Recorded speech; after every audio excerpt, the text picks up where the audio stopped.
From time to time, people tell me, lighten up, it's just a horse, or that's a lot of money for just a horse. They don't understand the distance traveled, the time spent, or the costs involved for just a horse. Some of my proudest moments have come about with just a horse.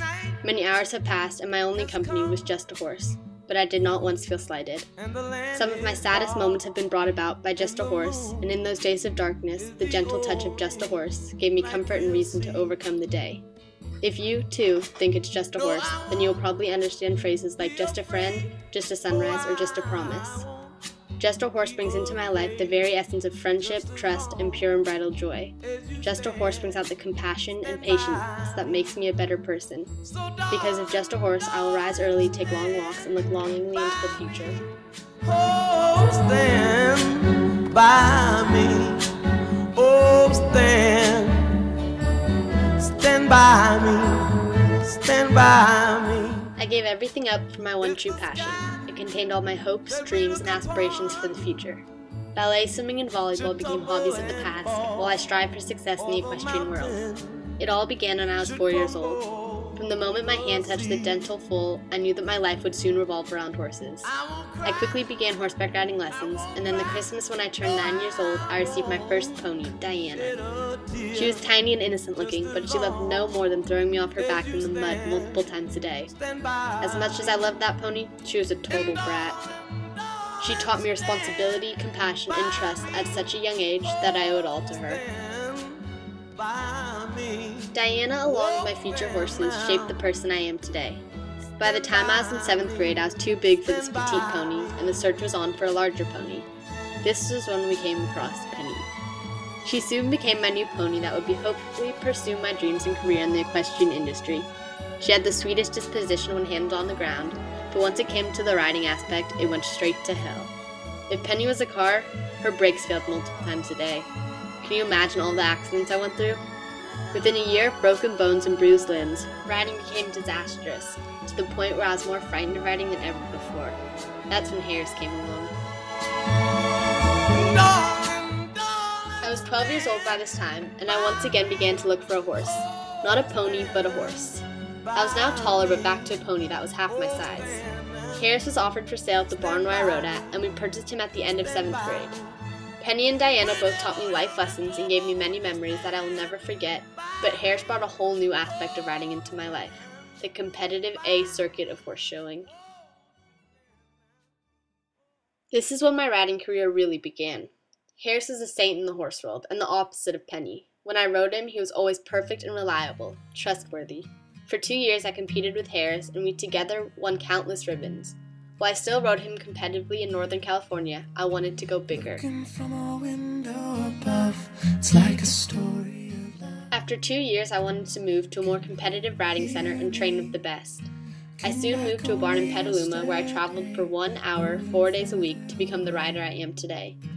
This was when we made our first big investment into a show horse. As my trainer put it, Harris was a Toyota, and I would now be purchasing a Lamborghini. Faster, stronger, and built for a life of competition. The winter of freshman year, I acquired a horse that would change my life. Only you. He was one of the top equitation horses in California and was known throughout the West Coast as a champion.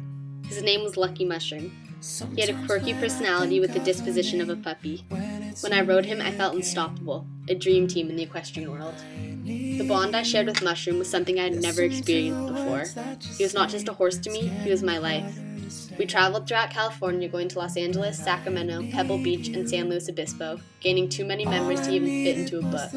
In the year of 2008 and 2009, I gained an abundance of champion ribbons and prizes. I earned the ribbon of being second on the West Coast and third in the large finals.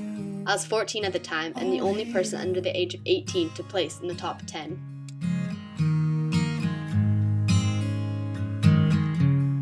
As the end of my show season was winding down, Mushroom suffered from an irregular tendon that made him unable to be ridden. My heart, as well as his, was devastated. He lost his career as a top horse, and I lost my best friend, my teammate, and a huge part of my life. After this was established, the search began again, but this was the last time. Last winter, I bought a young horse named Opie. He only lasted 6 months before he was put up for sale due to obedience issues that didn't keep me riding at the caliber I had been in the previous years with Mushroom. This last May, we put Opie on the market for sale, and we still have not been able to sell him. Since June, I have been like Mushroom, out of commission from riding.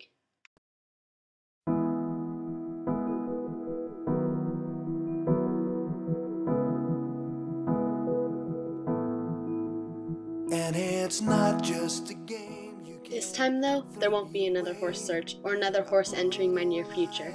The expense of buying 2 horses within 1 year put my entire family in a position where we would no longer be able to purchase another Lamborghini, nor would I be able to ride the level of competition that I have always been in.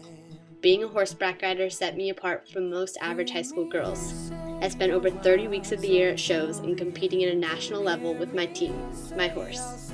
For the last 12 years of my life, I've been a horseback rider, and now I'm trying to figure out who I am without it. Although I re-entered the volleyball world, sitting on the bench is nothing compared to everything I've ever done in the past with horses.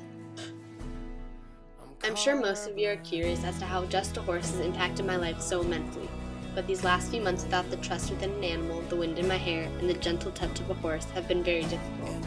Throughout the years, during times of sadness, my horse was always there to calm me and soothe my stress. He was always my escape from the demanding world we all live in. Although I still have my parents, who I'm eternally grateful for everything they have done, and my friends who will always be there for me, I feel like I've lost a part of who I am.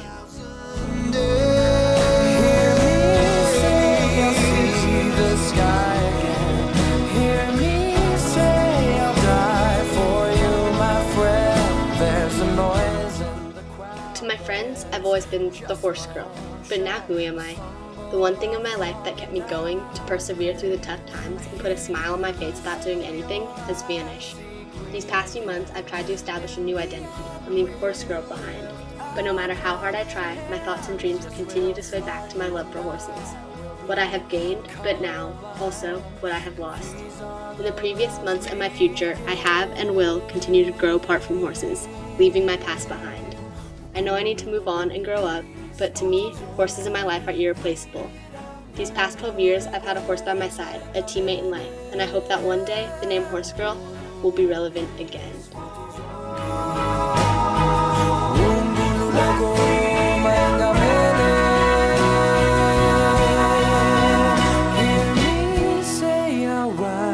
Up till the end, hear me say that I'll stand beside my friends.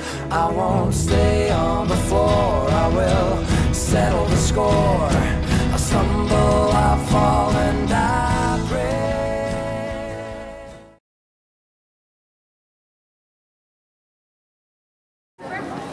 Come on, seriously.